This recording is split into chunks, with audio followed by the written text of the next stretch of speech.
The third technology resource I'd like to share is Remind101.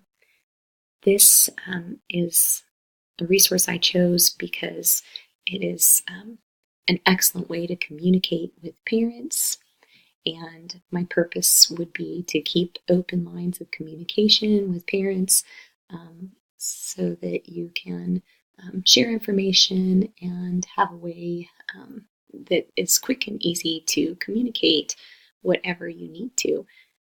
My intended audience would be colleagues, and the two standards that are covered would be ISTE E4D, and the TPAC standard would be TPK1.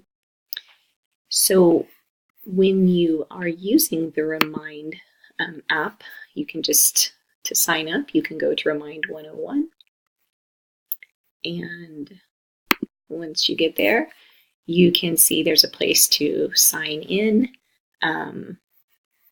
If you click on that, you're going to come to a screen like this, and you will simply sign up by putting in your email. You can sign up with Google. It's just a couple of simple steps to sign up.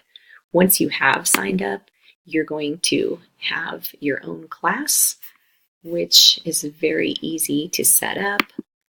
You can click on the icon there. You can change your icon. You can name your class. They will assign you a class code, but you can change that to whatever you'd like. Name your school. It is also nice that you can go through from year to year and reuse this class code by just removing old participants and starting over with new ones to join your class.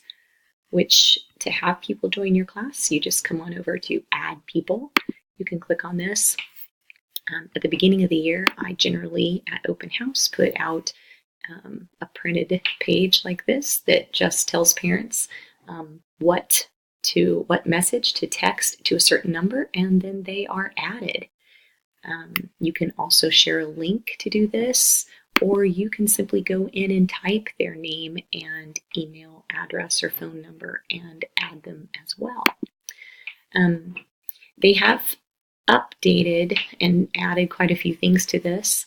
So now if you would like to send a message to your class, you can click on the box down here, and you can see it used to just be to send a message, but now you can also add things to your message, like a photo or video or assignment from Google Classroom. So lots of options here. You can just type out the message that you want to send to someone. If you send a recurring message, as I often do, I will show you here. I'll discard this one, and I often send the same message about homework folders from week to week. So you can look back through your messages, find that message that you want, and copy it, and then come down and start a new message, paste your message in, and then you can simply schedule. By clicking on schedule, it will show you the calendar. You can choose the date that you want to send that message, and then also the time that you want to send that message, and then you can just simply click schedule. Once you have scheduled your messages, I'm not going to send that one. Once you have scheduled them, it will show down here that you have scheduled messages, which you can click on to see what your message is and when you have it set up. So obviously you can set these up well in advance if you would like. Another new thing is that you can also send specific messages just to certain parents, and they can message you. This can be turned off, though, if you choose to. I don't have it that way, so I do have parents will occasionally message me in this way. So if you need to message them, you can reply to them.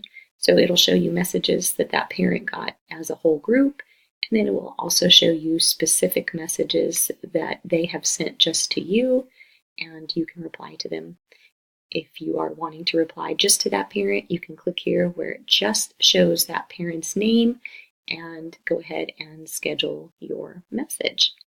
So this is a really easy and quick way to keep track of information that you send to your parents, and it's also nice that you have an archive records of what you have sent out. So I hope that this is a resource that you would enjoy.